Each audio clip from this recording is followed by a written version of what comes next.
Bonjour à tous et bienvenue sur la chaîne Science et Culture TV. Alors aujourd'hui on va parler d'un sujet très intéressant, on va parler de l'ozone. Alors c'est vrai qu'on a eu à faire des vidéos sur l'ozone qui datent de bien sûr il y a un peu longtemps. Aujourd'hui on va parler spécialement de l'ozone et on va faire une série de vidéos qui va parler de l'ozone, de sa découverte et aussi qui va parler de l'importance de l'ozone. J'espère que vous êtes prêts, on y va. Aujourd'hui spécialement on va parler de la découverte de l'ozone et aussi comment est-ce que cette découverte a évolué au fur et à mesure. J'espère que vous êtes prêts, on y va. La découverte de l'ozone est un processus complexe impliquant plusieurs scientifiques au fil du temps. Donc on va commencer déjà par la première année, ça veut dire 1785. En 1785, le chimiste hollandais Martinus van Moren découvre une substance gazeuse inhabituelle qu'il nomme oxygène actif en raison de ses propriétés réactives. On va parler maintenant de 1839.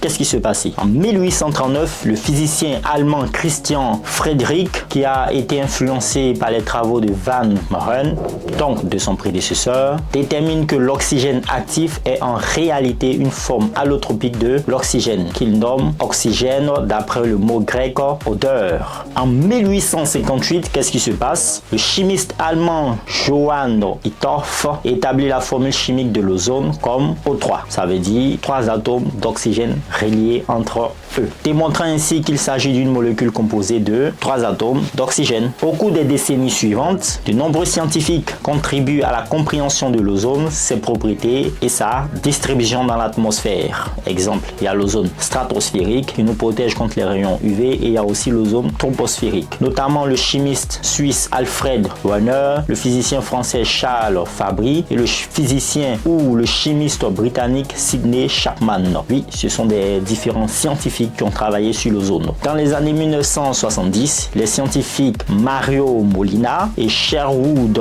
Rowland alertent sur les dangers de la destruction de la couche d'ozone stratosphérique par les chlorofluorocarbures, ou nommés encore CFC, utilisés dans les réfrigérateurs et les aérosols. Leur recherche contribue à l'adoption du protocole de Montréal en 1987 visant à protéger la couche d'ozone en éliminant progressivement l'utilisation des CFP. J'espère que cette vidéo vous a plu et si on faisait un petit résumé, on y va. La découverte de l'ozone a non seulement joué un rôle crucial dans le développement de la chimie atmosphérique, mais elle a également conduit à une meilleure compréhension de l'impact de l'activité humaine sur l'environnement et des mesures internationales pour en atténuer les effets nocifs. J'espère que la vidéo vous a plu. Faites le plein de savoir. Portez-vous bien. Peace out.